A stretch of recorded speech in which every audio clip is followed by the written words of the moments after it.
Setelah menjadi misteri ribuan tahun, akhirnya arkeolog ini temukan sumber kekayaan Nabi Sulaiman di Israel. Bagi penonton baru channel Risalah Nabi, tolong nonton video ini sampai habis agar tidak sesat. Nabi Sulaiman atau King Solomon adalah seorang nabi dan raja yang dianugerahi Allah dengan banyak kenikmatan seperti kekayaan, kekuasaan, kebijaksanaan, dan kemampuan berbicara dengan hewan dan jin. Ia adalah anak dari Nabi Daud yang juga seorang nabi dan raja. Nabi Sulaiman mewarisi kerajaan ayahnya setelah ia wafat. Nabi Sulaiman memiliki istana yang megah dan indah yang dibangun dengan bantuan jin dan burung-burung. Ia juga memiliki pasukan yang terdiri dari manusia, hewan, dan jin. Salah satu hewan kesayangannya adalah burung hudhud yang dapat terbang jauh dan memberikan informasi kepada Nabi Sulaiman. Nabi Sulaiman termasuk salah satu manusia sekaligus nabi terkaya yang tercatat dalam sejarah umat manusia. Yang menjadi pertanyaan, seberapa banyakkah kekayaan Nabi Sulaiman? Dari manakah sumber kekayaan utama yang diperoleh Nabi Sulaiman? Apakah dari hasil jualan online atau seorang pialang saham? Mari simak video ini sampai habis. Sebuah tim arkeolog meyakini bahwa mereka telah menemukan sumber kekayaan Nabi Sulaiman atau Raja Solomon. Sumber kekayaan itu mereka temukan dari sebuah tambang tembaga yang lokasinya jauh di kedalaman dasar lembah Timnah, wilayah Israel. Dikutip dari Express, para arkeolog sudah mulai menggali situs kuno tersebut sejak 1964 atau sekitar 58 tahun lalu. Jalur pertambangan. Sejak itu, para peneliti telah menemukan jalur-jalur pertambangan yang diyakini dikerjakan oleh para pekerja di bawah Nabi Sulaiman. Penemuan ini juga dipublikasikan melalui Smithsonian Channel dalam program dokumenter berjudul Secret: King Solomon's Mines. Dalam film dokumenter itu disampaikan bahwa para arkeolog telah menemukan sumber kekayaan dari anak Nabi Daud itu.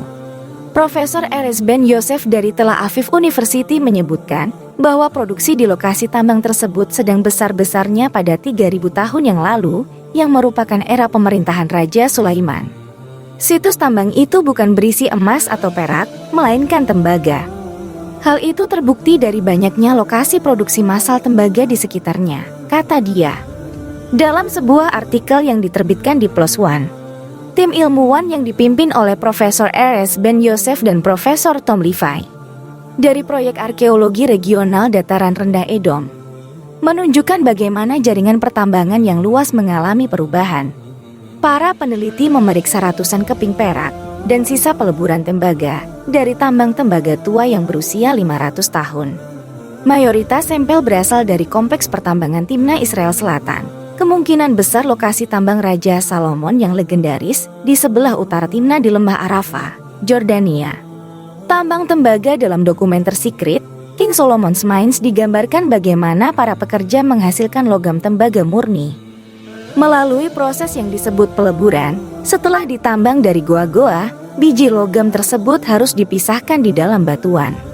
Biji harus dipanaskan sampai suhu 2000 Fahrenheit atau 1083 derajat Celcius. Untuk mencapai suhu setinggi itu, belum ada alat atau teknologi canggih di era Nabi Sulaiman. Mereka para pekerja harus secara terus-menerus meniup api ke tungku menggunakan pipa. Bagi Nabi Sulaiman hal tersebut bukan masalah serius. Ia dapat memerintah angin untuk selalu menghembus api agar tercapai pembakaran maksimal. Dalam proses pemisahan tembaga itu, dibutuhkan waktu berjam-jam untuk mendapatkan komoditas yang dicari, yakni tembaga dalam bentuknya yang murni. Tak seperti hari ini, di masa itu tembaga adalah salah satu logam yang paling dicari di bumi.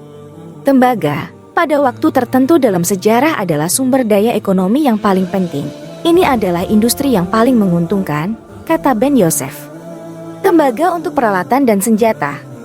Dr. Muhammad Najjar dari Friends of Archaeology of Jordan mengatakan tembaga pada zaman itu memiliki nilai paling berharga sebagaimana minyak mentah saat ini.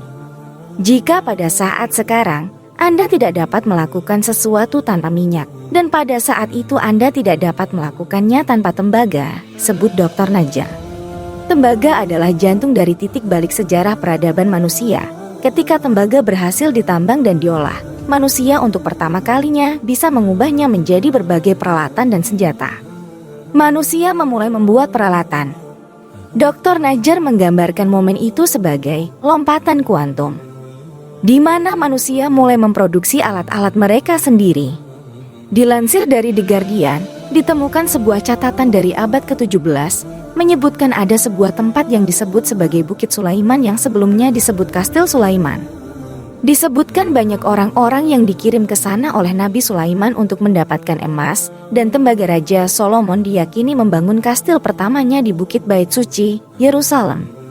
Para ahli mengatakan segala sesuatu yang mereka ketahui tentang Raja Solomon adalah berasal dari kitab suci.